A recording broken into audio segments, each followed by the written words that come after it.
Doctor Swapna Mishra हूँ, मैं director gynae and robotic surgery Fortis hospital Mohali में हूँ। सो जो हम अमृतसर आने का हमारा एक ही कॉन्सेप्ट है, ये बताने के लिए कि हम लोग डे केयर रोबोटिक सर्जरी करते हैं। इसका मतलब है कि अमृतसर से कोई मरीज जिसको या तो यूट्रस का कैंसर हो या फाइब्रॉइड हो या ओवरी में सिस्ट हो या ट्यूमर हो, सेम डे जाकर चंडीगढ़ पहुंच के सर्जरी कराकर सेम डे 8-9 घंटे में वापस आ सकता है। उसको चंडीगढ़ में रहने की रुकने की कोई जरूरत नहीं है। रोबोटिक सर्जरी होती है क्या? रोबोटिक सर्जरी टूल है, टेक्नोलॉजी है। आप 8 mm के छेद से आप पूरी की पूरी uterus, ovary, lymph nodes, organ, सारे जो अपने जेनाइटल ऑर्गन्स औरत के होते हैं, पूरी की पूरी सर्जरी की जा सकती है बिना मरीज को एडमिट किए हुए। कितना टाइम लग जाता है इस सर्जरी में?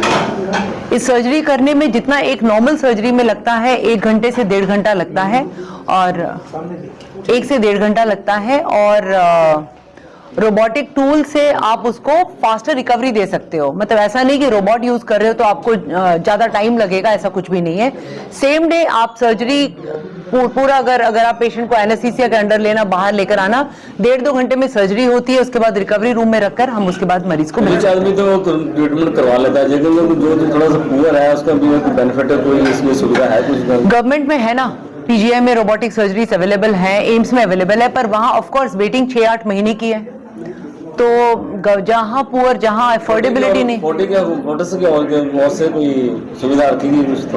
फोर्टिस ने आपका इंश्योरेंस है, आप अपने इंश्योरेंस को आप यहाँ पे यूज कर सकते हैं। आजकल तो बहुत सारे इंश्योरेंस कंपनीज आ गई हैं जो हर कोई अफोर्ड कर सकता है। मैम, आपने जो 35 वर्षीय जो लड़की का ऑपरेट किया है रोबोटिक सर्जरी से, फाइब्रॉइड है क्या? वैसे अपना फाइब्रॉइड इज अ गांठ, जैसे आप बोलते हैं बिनाइन ट्यूमर होता है फाइब्रॉइड, जो गांठ यूट्रस में रहकर यूट्रस को खराब करता है। ऐसी लड़कियां फ्यूचर में प्रेगनेंसी नहीं कर सकती हैं, ऐसी लड़कियां फ्यूचर में मां बनने की क्षमता नहीं रखती हैं और जल्दी यूट्रस रिमूव होता है। कारण क्या होता है?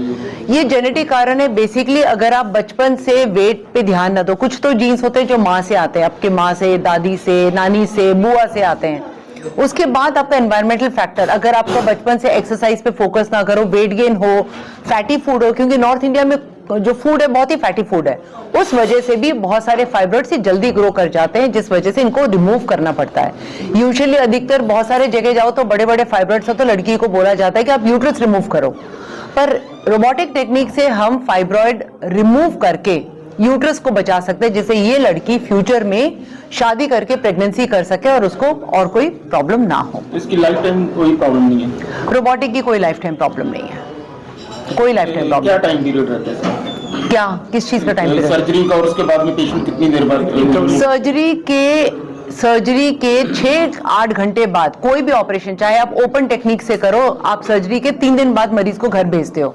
अगर आप लैप्रोस्कोपिक टेक्निक से करो, आप सर्जरी के अगेन 2-3 दिन के बाद घर भेजते हो। इसमें 8-10 घंटे में पेशेंट चल के घर जाता है।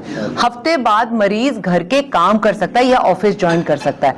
कौन सी टेक्नोलॉजी इतना कंफर्ट किसी भी मरीज को दे सकती है? रोबोट के अलावा कोई टेक्नोलॉजी नहीं दे सकती। तो अभी तक कितने मामले फोर्टिस में आ चुके हैं? 2017 से हमने शुरू किए हैं। मेरी रोबोटिक जर्नी कंट्री का हाईएस्ट है।